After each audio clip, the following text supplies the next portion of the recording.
Hello and welcome to Business 360. I'm Archana Solanki. Here are the headlines we're tracking this evening. Sensex and Nifty end at the highest level in over 3 months. Rupee gained some lost ground against the US dollar and is the best performing currency in Asia today. All eyes on the US Federal Reserve as it announces its rate decision late today. The street expects the central bank to lower interest rates by 25 basis points, but will keep an eye on its policy outlook. Europe opens higher. Gold prices open slightly lower, but still near record highs.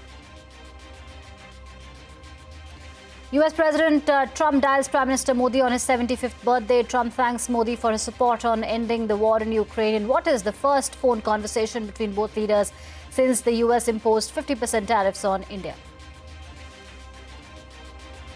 The union government doubles down on its opposition to the Vedanta demerger, claims demerger could defeat government claims of over 16,000 crores. Government argues that Vedanta has shown a rosy picture by misrepresenting assets. Also flags lack of disclosure about pending liabilities. Vedanta says it is willing to give corporate guarantees. SBI shares gain as it completes the sale of 13% stake in Yes Bank to Japanese conglomerate Sumitomo. SBI gains nearly 9,000 crore rupees from the stake sale, now holds a little over 10% stake in Yes Bank.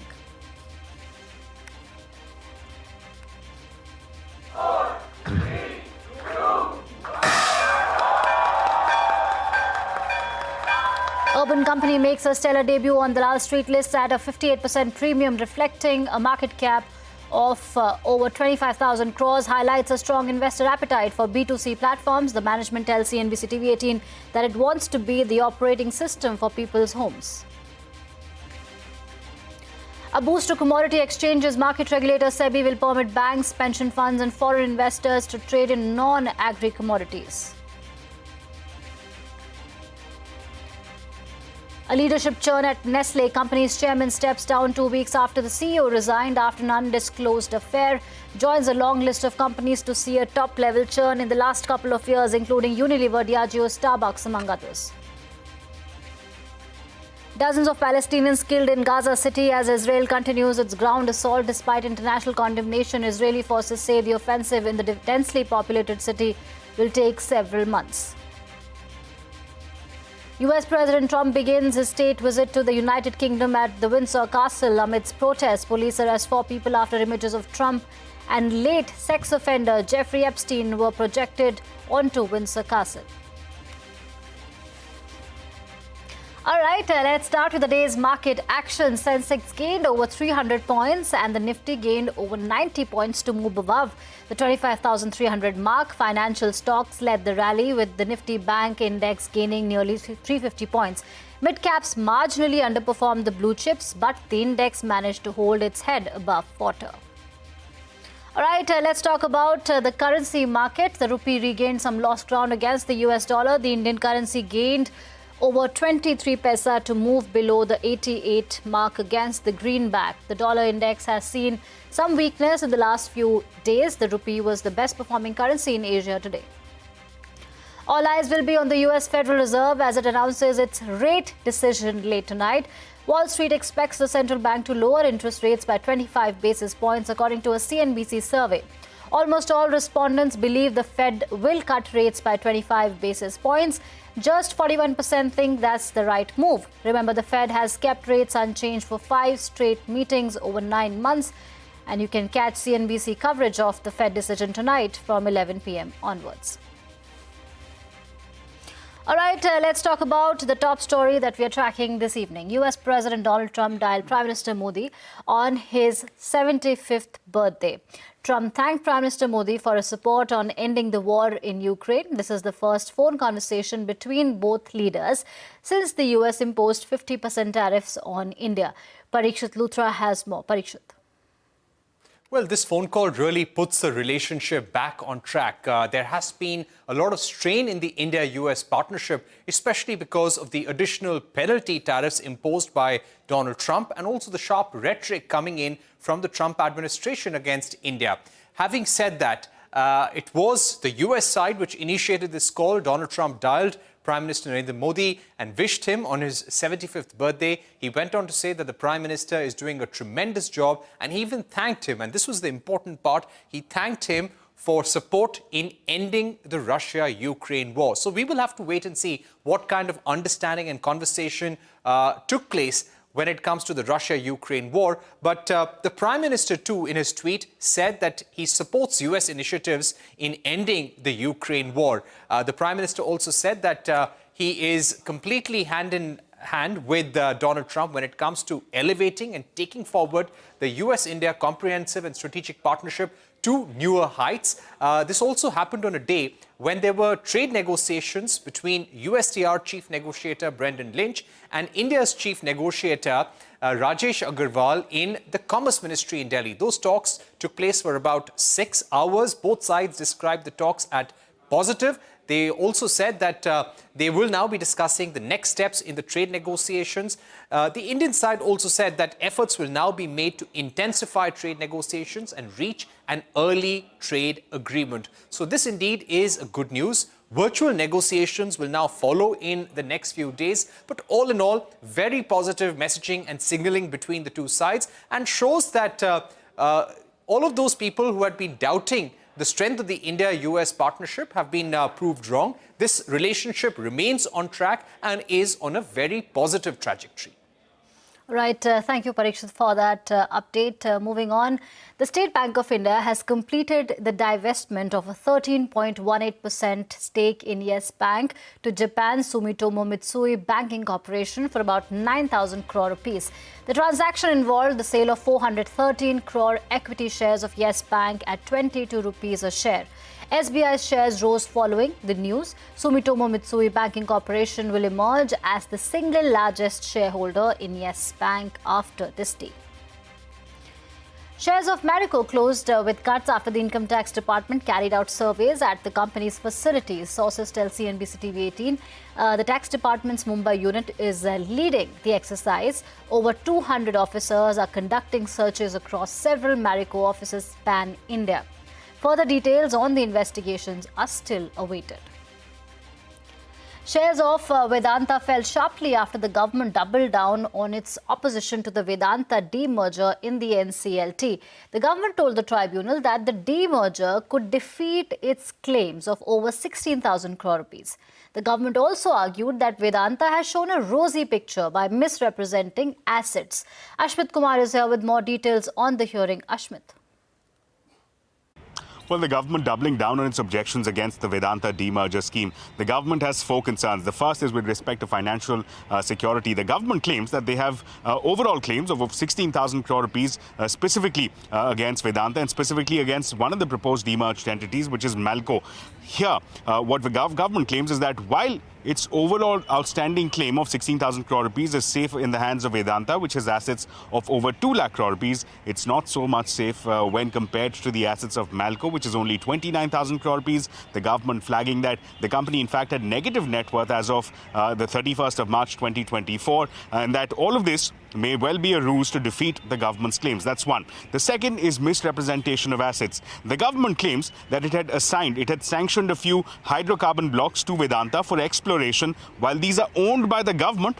The government's claims is that Vedanta cited it as their own assets and then raised huge loans, massive loans on the top of those claimed assets, and this is something that has been done without the government's nod. The third is with respect to not enough disclosures. The government pointing out that they are in the midst of an arbitral dispute against Vedanta. Their claim is 5,900 crore rupees, but it has simply not been disclosed. And finally, number 4 is with respect to SEBI's disclosure norms. Government saying that there is a case to be made for violating SEBI's disclosure norms, the LODR regulations. On the back of all of this, Vedanta saying that, look, we're all kosher. We've secured nods from SEBI, from the exchanges, from creditors, from shareholders. Also going on to say that they're willing to go a step further and even issue a corporate guarantee to secure the government dues. Now, the NCLT has heard all of these sides, all of these arguments. The next hearing in this case, we understand, is on October 8th. Right, thank you, Ashmit, for that. Shifting focus now, Urban Company made a stellar debut on Dalal Street listing at a 58% premium, reflecting a market cap of over 25,000 crore rupees. The listing highlights a strong investor appetite for B2C platform. Speaking to CNBC-TV18 Urban Company's CEO Abhiraj Bhal said that the company wants to be the operating system for homes in the next 10 years. Further, he also said that Urban Company's native brand will further expand beyond water purifiers and electronic door locks. The right time, hopefully either in the first or the second earnings call itself, we will come out very, very clearly to investors with how long will that investment phase last, what is the capital we would like to deploy. I think today we are playing in many services, but not the end state of everything we can do. So in the end state, any service in the four walls of your home will very much be part of our ambition and our playing ground. And similarly, we are imagining a connected ecosystem inside your home of devices which have a strong affinity with our service ecosystem and our platform. So more than a services company, we think of ourselves as a home platform, and that's what we're building. It's hard to see it today, but I think over the next 10 years, this will play out. And we want to be the operating system for your home, the backbone for your home. Prime Minister Narendra Modi marked his 75th birthday launching a slew of development initiatives in Madhya Pradesh's Dhar district. Speaking at a rally in the state, Modi said, hailing Operation Sindoor, that the new India doesn't fear nuclear threats.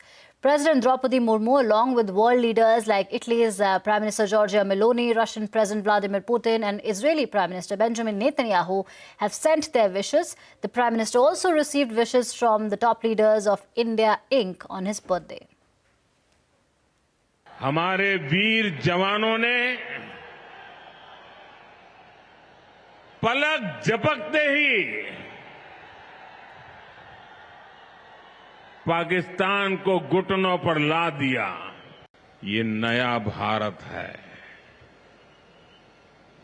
ये किसी की परमाणु धमकियों से डरता नहीं है।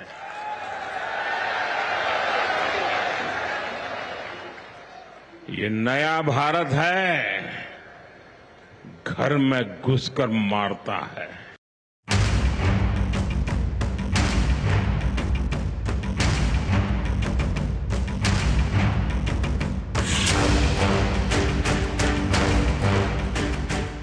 Today is a festive day for 1.45 billion Indians. It is the 75th birthday of our most respected and beloved Prime Minister, Shri Narendra Bhai Modi ji. God Almighty himself has sent Modi ji as an avatar Purush to lead our motherland to become the greatest nation on earth.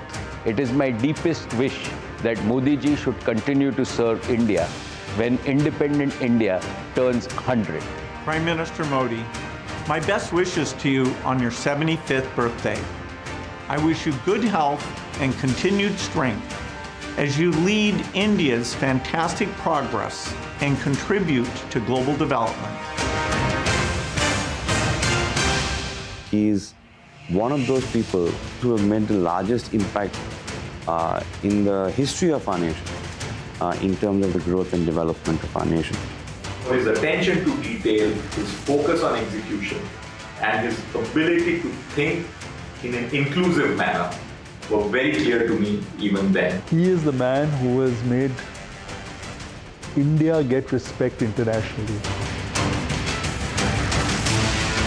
The one big quality that I know about Prime Minister is that he's very curious to know what is happening in the environment. He strongly believes that business has to be left for the business world to handle it.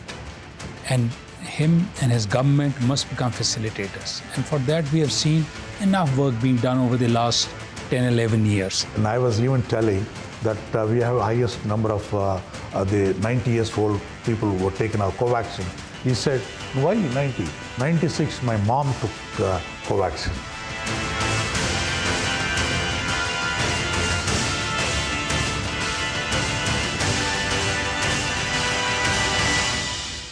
Its toll in Uttarakhand has risen to 15 after a cloudburst triggered landslides and flash floods on the intervening night of September 15th and 16th. The national and state disaster relief forces are conducting rescue and relief operations as several people are still feared missing. The disaster caused extensive damage in Dehradun with around 13 bridges impacted. The Met Department has indicated a low to moderate risk of flash floods in select areas in the state.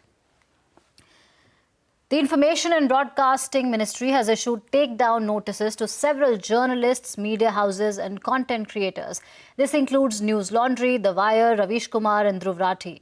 In total, 138 YouTube links and 83 Instagram posts that mention the Adani Group have been flagged for removal.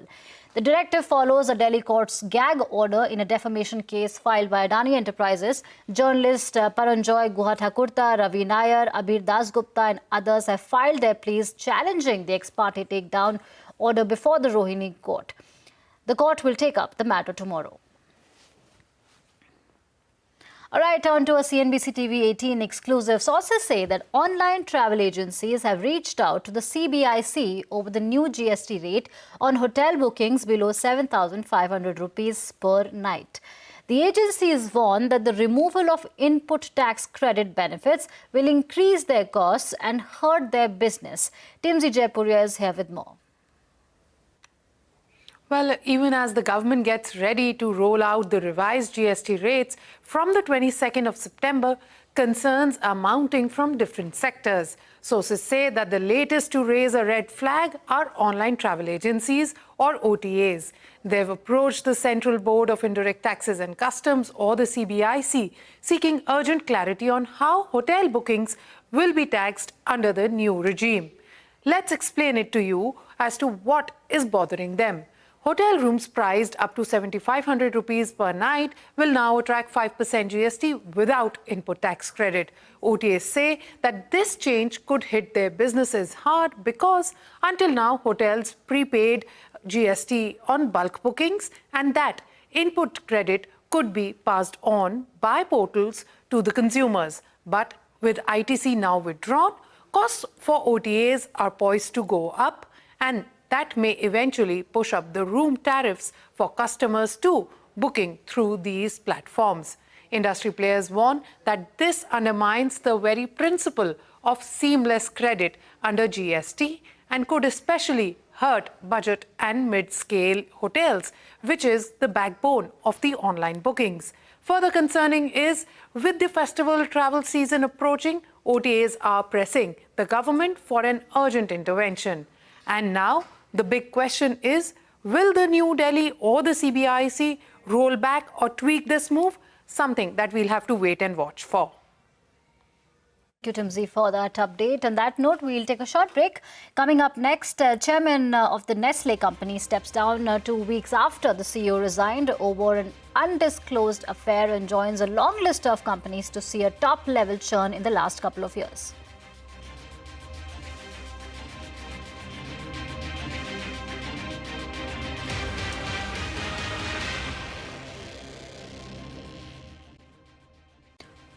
Welcome back. Israel has killed at least 33 Palestinians throughout the Gaza Strip since dawn.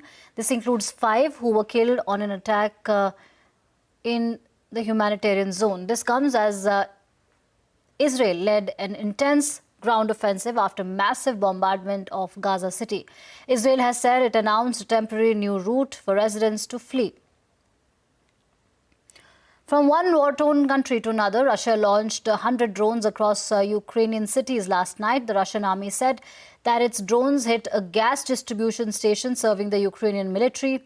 Ukraine's President Zelensky has said that Russian forces launched over 3,500 drones and nearly 190 missiles across its cities in September.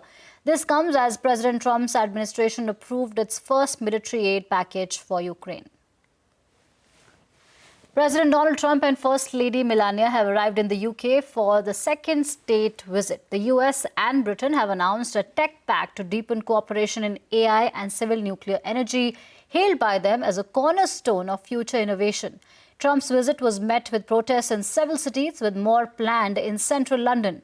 Activists criticized his stance on immigration, climate change and social justice, calling his policies divisive. Tensions rose after 4 people were arrested for projecting images of Trump with convicted sex offender Jeffrey Epstein on to Windsor Castle. Police shut down the protests quickly. Trump and the First Lady will also meet Kings Charles and Queen Camilla before a state banquet with the royal family. He will head to Chequers tomorrow for talks with Prime Minister Keir Starmer. All right, a leadership churn at Nestle. Company's chairman steps down 2 weeks after the CEO resigned over an undisclosed affair. With this, Nestle has joined a long list of companies to see a top-level churn in the last couple of years. Shilpa Ranipeta is here with more. Shilpa, please take us through the churn at Nestle and the largest shake-up at FMCG companies. Well, you're right. It's another top tech shakeup at Nestle in just 2 weeks. Now, longtime chairman Paul Bulcke is stepping down earlier than planned, with Pablo Ayala set to take over from the 1st of October. Now, this comes after CEO Laurent Fresh was ousted over misconduct scandal on the 1st of September, the second CEO exit in barely a year. And this is after Mark Schneider was removed in 2024 for poor performance. Now, Fresh's exit comes it also added governance lapses to investor concerns, causing Bulcke to step down even earlier than earlier planned.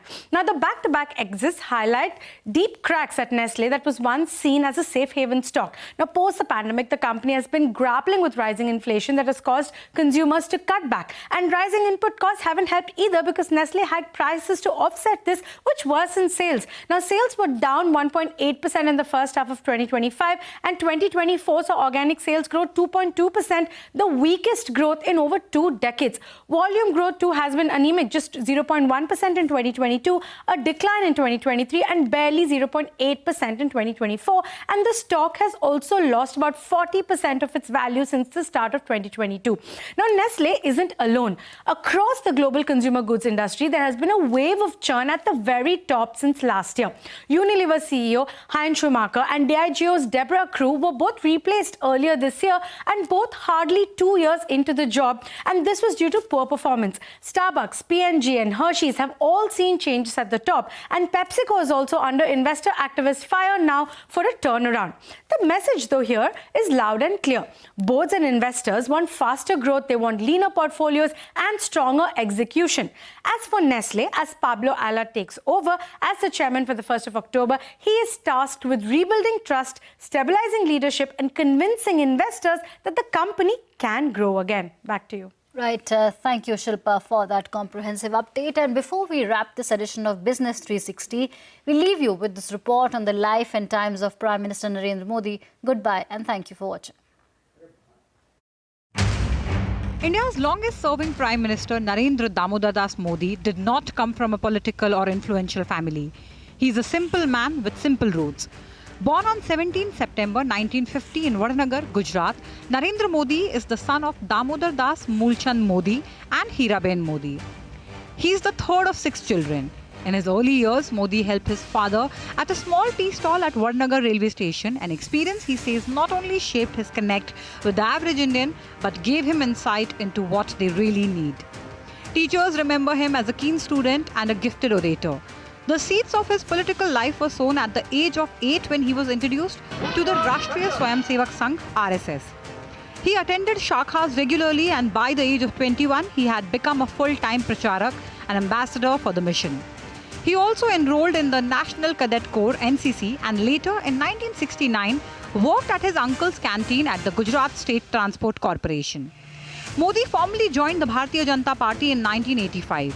His organizational skills helped him rise quickly through the ranks, becoming the party's general secretary just 13 years later in 1998. By 2001, when the then Gujarat Chief Minister Keshubhai Patel's government was under fire for corruption, mismanagement and the mishandling of the devastating Bhuj earthquake, Modi was offered the position of Deputy Chief Minister. He refused. He was adamant he would either take full responsibility for Gujarat or not at all. On the 7th of October 2001, he was sworn in as Chief Minister of Gujarat, a post he held till 2014. He is credited with some of the biggest development initiatives in the state, from privatization of state government companies to attracting global investors through exercises like Vibrant Gujarat. On 12 September 2013, as India geared up for its 16th general elections, Modi was declared the BJP's prime ministerial candidate. The 2014 general elections soon turned into a battle between Modi and the Congress party. His charisma and his oratory won the day. His popularity was boosted through campaigns like Chai Pe Charcha and technologically innovative hologram rallies which captured the nation's attention. Phrases like Modi Wave and Modi Leher dominated public discourse. He became the talking point of the entire election. मैं नरेंद्र दामोदर दास मोदी ईश्वर की शपथ लेता हूं. In May 2014, Narendra Modi was sworn in as Prime Minister of India, marking the beginning of a new political chapter. He repeated the feat in 2019 and again in 2024, making history. With his third consecutive term currently underway, he is now India's longest-serving non-Congress Prime Minister. In his 11 years as Prime Minister, he has rewritten Indian foreign policy to present India as a player no country can ignore, driven social and economic reforms that have transformed villages and cities and towns, and sown the seeds that allow the aspirational middle class to believe dreams can come true. Bureau Report, CNBC-TV18.